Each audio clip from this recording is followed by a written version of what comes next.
اچھا پہلے یہ جان لیں کہ شرک کس کو کہتے ہیں. اتنی دیر سے تو یہ سمجھ لیں کہ شرک کرنا حرام ہے، جو آدمی شرک کرے گا اس پر جنت حرام ہے، جہنم میں اس کو ٹھکانا ہے. یہ جان لیں کہ شرک کس چیز کا نام ہے. شرک کا مطلب یہ ہے کہ اللہ تعالیٰ کی ذات میں، اللہ تعالیٰ کی صفات میں کسی آدمی کو، کسی ولی کو، کسی پیغمبر کو، کسی بزرگ کو شریک ٹھہرانا یہ شرک ہے.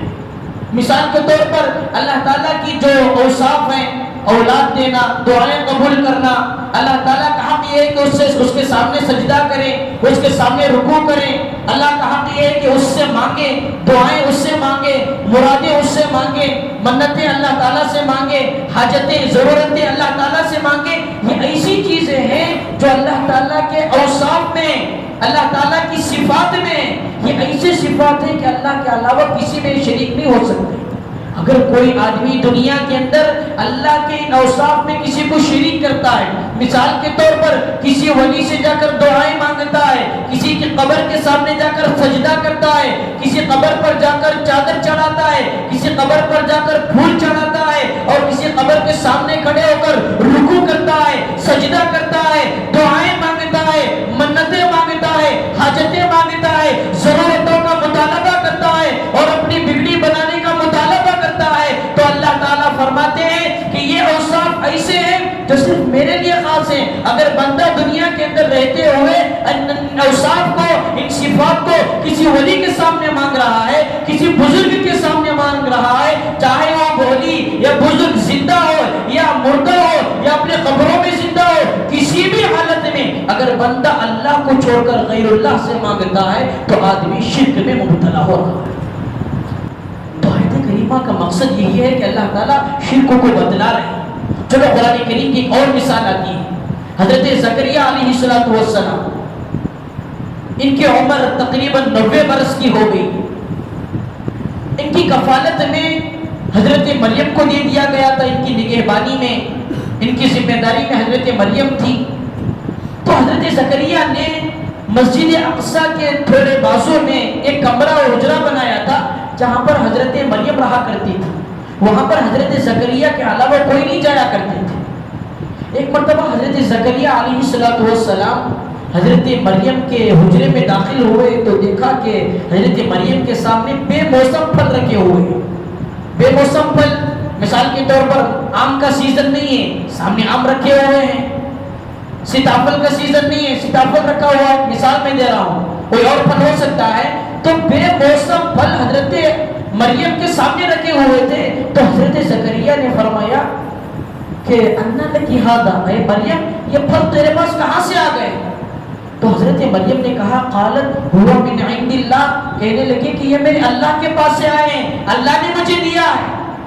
حضرت مریم کا ایک جملہ سننا تھا کہ حضرت زکریا کی دل کے اندر ایک دھڑک پیدا ہو گئی، خواہش پیدا ہو گئی، کیونکہ حضرت زکریا کو اس وقت میں کوئی اولاد نہیں تھی. وہ 90 برس کے تھے، ان کی عمر 90 سال کی ہو گئی تھی، بیوی بانجھ ہے، اولاد کا کوئی تصور ہی ممکن نہیں ہے. مگر دل کے اندر ایک تڑپ پیدا ہو گئی کہ جب اللہ تعالیٰ حضرت مریم کو بے موسم پھل دے سکتا ہے تو مجھے بے موسم اولاد کیوں نہیں دے سکتا؟ دل کے اندر ایک تڑپ پیدا ہو گئی. حضرت زکریا علیہ السلام اذ نادى ربه نداء خفيا قال رب اني وهن العظم مني واشتعل الراس شيبا. حضرت زکریا رات کے اندھیرے میں آہستہ آہستہ اللہ تعالیٰ سے دعا کرنے لگے کہ اے اللہ تو نے مریم کو بے موسم پھل دیا ہے. بے شک میں مانتا ہوں کہ میں بوڑھا ہو چکا ہوں، واشتعل الراس شیبا، میں بوڑھا ہو چکا ہوں، میرے سر کے بال سفید ہو چکے ہیں اور میری بیوی بانجھ ہو چکی ہے. اولاد کا تصور نہیں، ممکن نہیں کہ اولاد پیدا ہو. جب تو بے موسم پھل عطا کر سکتا ہے تو رب ہب لی من لدنک ولیا، اے اللہ مجھے بھی ایک اولاد عطا فرما.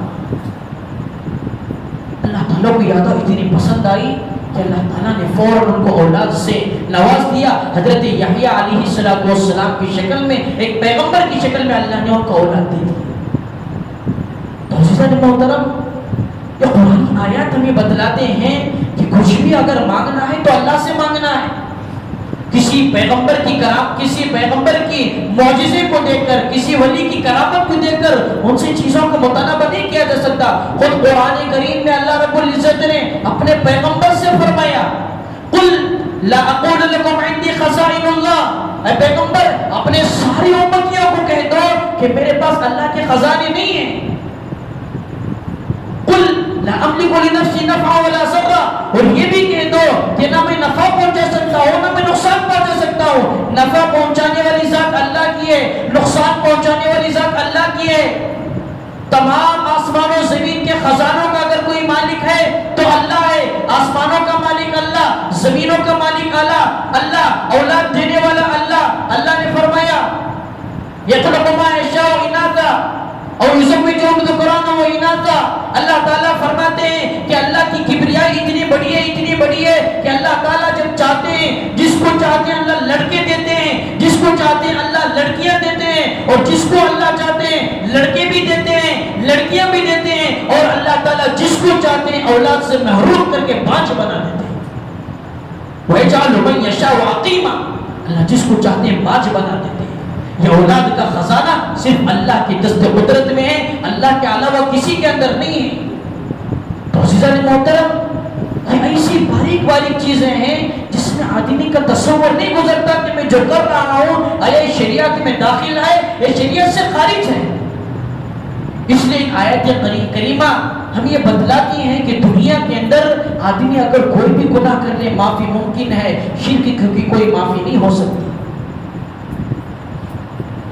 بلکہ ایک اور چھوٹی سی حدیث بول کر اپنی بات کو ختم کر دوں. سرکار دو عالم صلی اللہ علیہ وسلم نے ارشاد فرمایا جس نے دنیا کے اندر شرک کیا وہ اس نے اللہ سے بغاوت کی، اس نے اللہ سے دشمنی کی، اس نے اللہ کے ساتھ حماقت کی، بلکہ فرمایا اس نے اللہ کے ساتھ نمک حرامی کی. یہ میرا جملہ نہیں، حدیث پاک کا جملہ ہے. آپ مسلم شریف میں اٹھا کر دیکھ لیں. حضرت عبداللہ ابن مسعود رضی اللہ تعالیٰ عنہ کی روایت ہے کہ اللہ کے رسول صلی اللہ علیہ وسلم سے کسی آدمی نے سوال کیا کہ اللہ کے رسول دنیا کے اندر سب سے بڑا گناہ کون سا ہے؟ اللہ کے رسول نے فرمایا ان تجعل للہ ندا وهو خلقک، ارے جس اللہ نے تمہیں پیدا کیا ہے اس کے ساتھ میں بغاوت کرنا، اس کے ساتھ میں نمک حرامی کرنا، اس کے ساتھ شرک کرنا، یہ سب سے بڑا گناہ ہے. حدیث پاک کا جملہ ہے. تو عزیزان محترم، ہم اسی مجلس میں فکر کریں کہ دنیا کے اندر ہم زندگی گزار رہے ہیں. ہم اپنے دوست احباب کو دیکھتے ہیں، اپنے بھائیوں کو دیکھتے ہیں، اپنے رشتہ داروں میں دیکھتے ہیں. ایک مسلمان کی ذمہ داری ہے کہ خود بھی گناہوں سے بچے، خود بھی برے اعمال سے بچے، خود بھی برے اعمال سے، برے عقائد سے، شرکی اعمال سے خود بھی بچے، اور دوسرے لوگوں کے بھی بچانے کی فکر کریں. اپنے پڑوسیوں کی فکر کریں، اپنے دوست و احباب کی فکر کریں، اور اپنے گھر والوں کی فکر کریں، اپنے معاشرے کی فکر کریں. کیونکہ اللہ نے فرمایا تؤمنون باللہ تأمرون بالمعروف وتنہون عن المنکر، کہ امت محمدیہ کا ایک خاص وصف ہے کہ وہ اچھے کام خود بھی کرتی ہے، دوسروں کو بھی اچھے کام کی ترغیب دیتی ہے، خود بھی برے اعمال سے بچتی ہے اور دوسروں کو بھی برے اعمال سے بچاتی ہے. تو عزیزان محترم، ہم فکر کریں اور اسی مجلس میں یہ عزائم لے کر، یہ فکریں لے کر اٹھیں کہ آج سے ہم شرک کی مذمت کریں گے، اور اگر کسی کو اس طرح کرتے ہوئے دیکھ لیں تو انشاءاللہ روکنے کی پوری کوشش کریں گے. اللہ تعالیٰ سے دعا فرمائیں اللہ تعالیٰ مجھے اور آپ کو صحیح مانے، میں ایمان کی حلاوت نصیب فرمائے، برے اعمال سے، شرکیہ اعمال سے اللہ تعالیٰ میری اور آپ کی بلکہ پوری امت کی اللہ تعالیٰ حفاظت فرمائے. آمین ثم آمین. وآخر دعوانا ان الحمد للہ رب العالمین.